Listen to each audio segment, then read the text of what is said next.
Man, what a crazy day. This has been an absolutely insane day. Um,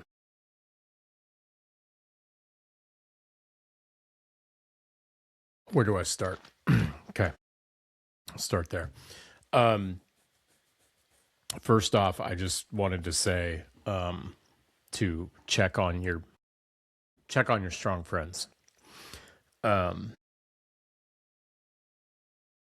Today, this week, around this time, I found out that one of my best buds um, had taken his own life, and I was I'll never forget. I was I was in the Hy-Vee parking lot at the time, and his wife called me and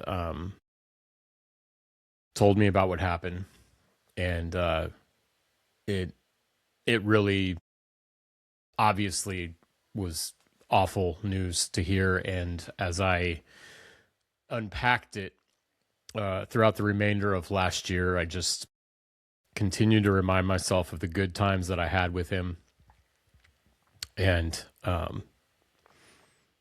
I missed him, and I still miss him. Um, and today, saw the news. Guitarist from one of my favorite hardcore bands, Harm's Way, Bo. They announced on the Hard Lore podcast page that he was no longer with us, and I didn't see the cause of death, but I think it's been ruled as a suicide. And it just reminded me, with the passing of my friend last year and this news today, that ever-present reminder to check on my strong friends.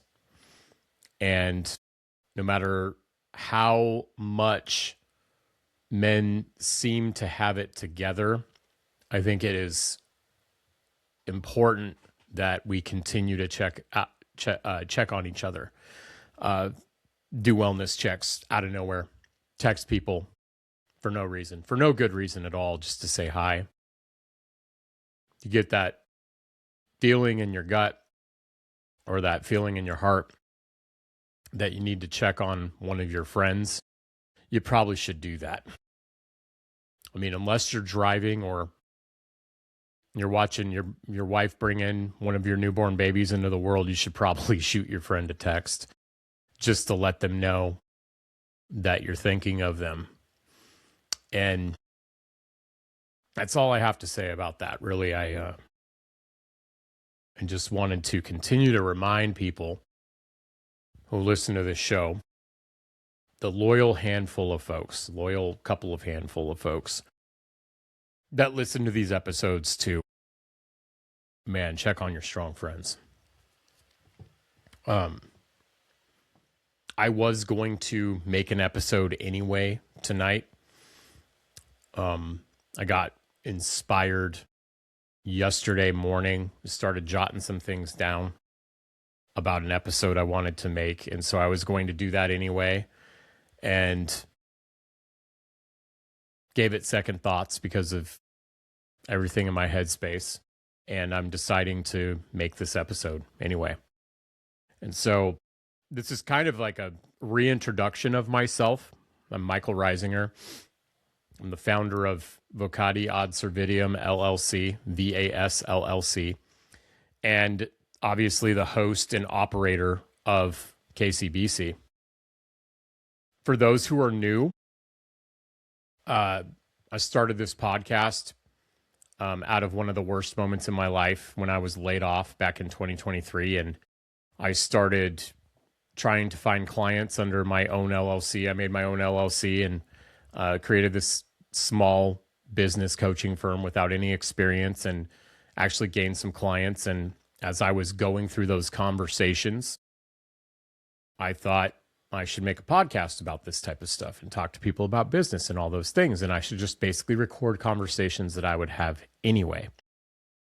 What that then lended itself to, once I got my core values established for VAS LLC, I then turned those core values. It was like 7. And shout out to my friend Phil McDowell, who's been on the show twice from Armor Marketing. He was the man who helped me whittle down, hone down, continue to chip away at the core values that were the strongest to me.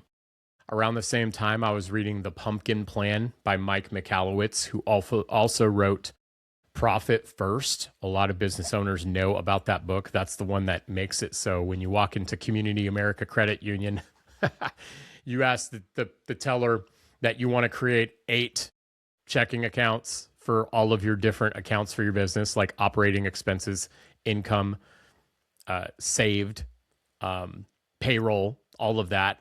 And Mike really inspired me with his principle of immutable laws. And he explained them like they were core values. You could say they were his core values, but he took it to the next level and called them immutable laws, because he realized that his immutable laws were things that he held so dear to his heart, and they were so centrifugal or central. They were so central to his being and his business that if he operated outside of those immutable laws, bad things would happen.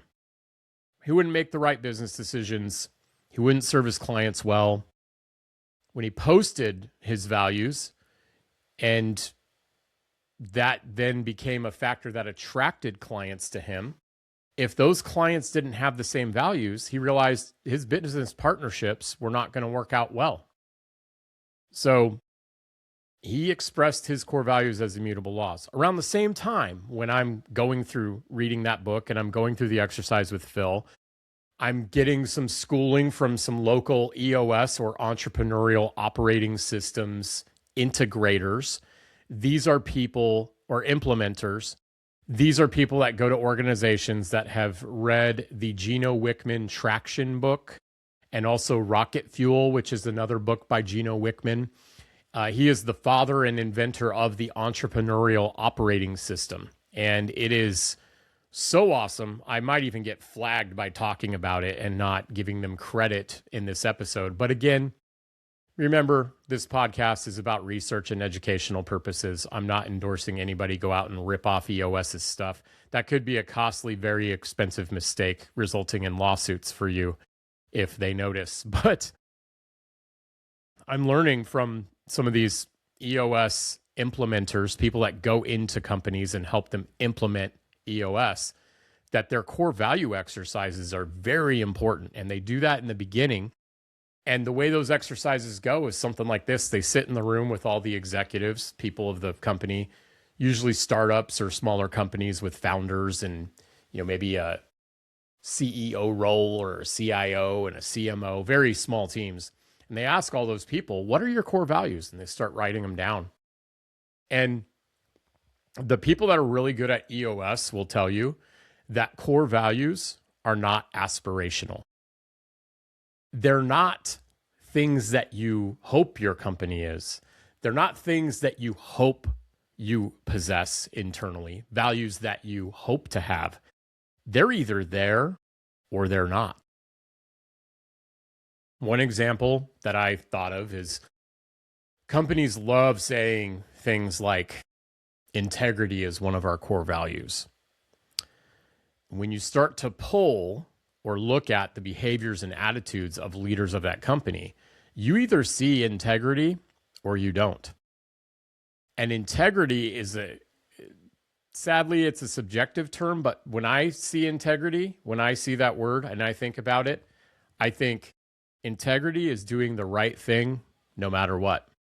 In fact, integrity is doing the right thing when it could cost the person who has to uphold the integrity a lot.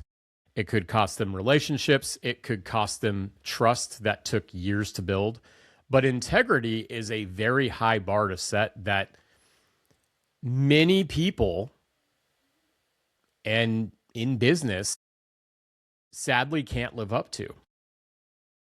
Does that mean that we shouldn't have core values or strive to have core values like that? No, that's not what I'm saying. But integrity is a really strong word, right? And it's also because it's so widely used and it's like ubiquitous, it's kind of cheesy to fall on that as a core value. It's not very original.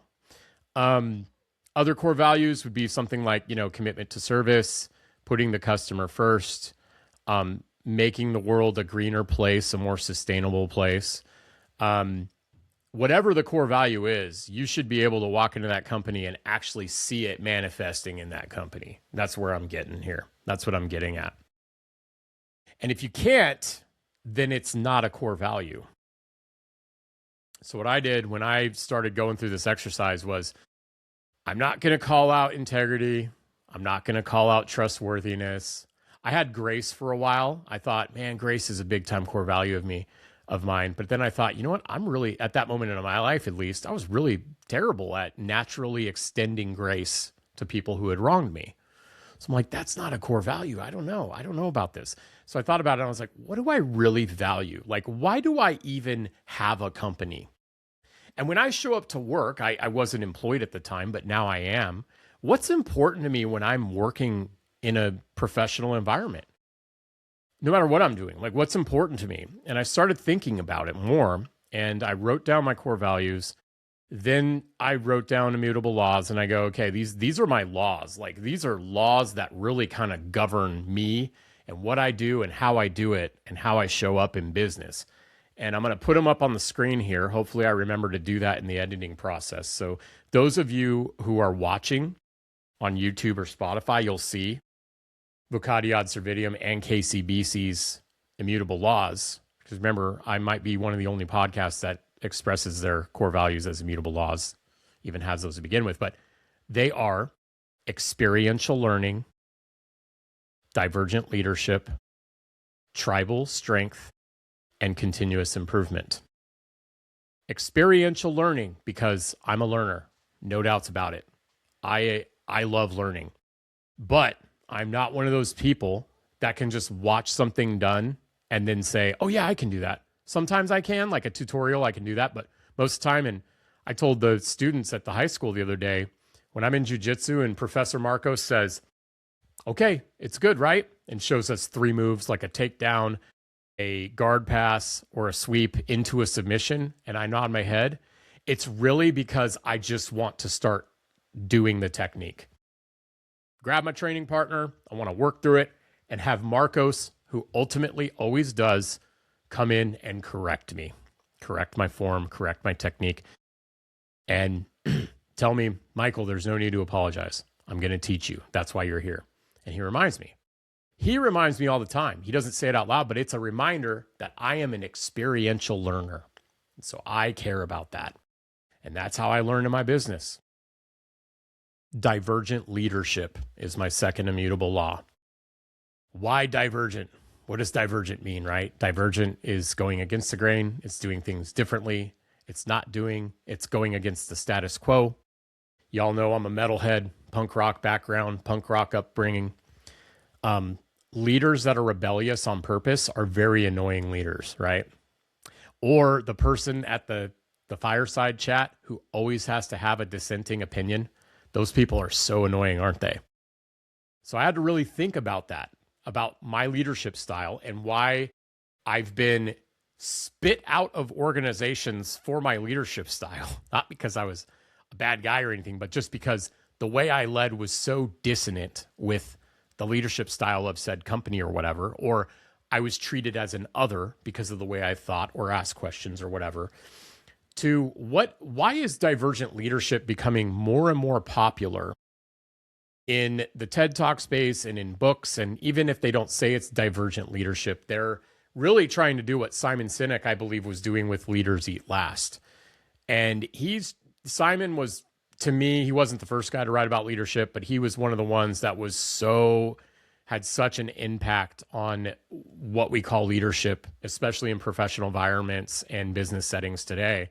But divergent leadership isn't a rebel without a cause. It's a rebel with a cause. It's a rebel with the idea that the way I need to lead people is to teach them to think It's to teach them to lead, to be a leader without saying I'm a leader, right? Because if you have to say you're a leader, you're not the leader. Just like a tiger doesn't need to tell people that it's a tiger. It has stripes, it has an attitude. When it walks, you can tell it's a tiger. So divergent leadership, very important to me. Tribal strength is the third immutable law of KCBC. And that was important to me because as a hard charger, high performing, intellectual individual who has been humbled by experience, I realized I could not ever get far on my own. Okay. It's kind of what I'm going through in this podcast right now. I'm doing it on my own, and I feel like I've gotten as far as I can without having a team, and I need to start bringing people into this. All of you people overseas that claim you're listening to my podcast and claim you can help me with my SEO, I'm not talking to you right now. I don't want your help. I can't afford your rates. You also live in a different time zone. That's a no-go for me. But folks who are wanting to get experience with podcasts, editing, posting that I could trust, I want to talk to you. But tribal strength, going back to immutable law, remember, I will not lose my point. You need a team to have strength. You're not always going to be the know-it-all business owner or know-it-all podcaster or whomever. You need people in your circle, and it takes a tribe, a dedicated tribe. Remember, a tribe is a group of people that are devoted to success of that tribe, success of that group. So tribal strength was huge for me. And the last one, the last immutable law, which is the one I get most excited about, is continuous improvement. And this is something that I have had my entire life. Even when I was morbidly obese, basically dying, killing myself slowly, one day at a time by eating too much and not having activity and not caring about my body or my mind, I even cared about continuous improvement at that time. I would still read books. I was still finding ways to improve.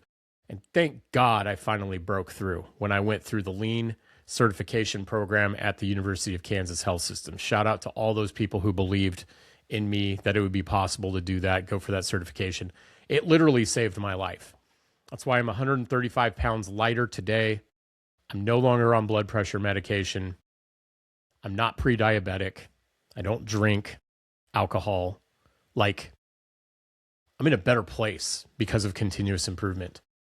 That white thing right there with the Japanese kanji characters on it, that literally means Kaizen. Kaizen is a word that came obviously it's Japanese, but Toyota pioneered it. It's change for the better, or change for the good, or good change. Change is inevitable. Not all change is good. So I focus on continuous improvement. When I worked for Garmin, the statement was beat yesterday. I loved that. I loved that when I worked for Garmin.